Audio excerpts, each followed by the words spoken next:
Tulip Siddique British পার্লামেন্টের একজন member হিসাবে অধিকতর ক্ষমতার অধিকারী হয়ে তাহার খালা শেখ হাসিনাকে প্রভাবিত করেছেন।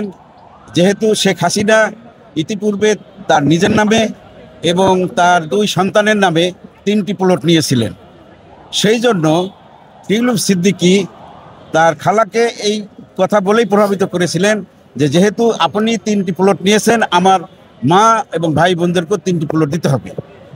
এই বিষয়গুলা আমরা গণভবনের কর্মকর্তা-কর্মচারী 2 জন সাক্ষী দিয়েছে এবং টিউলিপ সিদ্দিকী কিভাবে প্রভাবিত করেছে সেই বিষয়ে আদালতে আমরা সাক্ষী উপস্থাপন করেছি।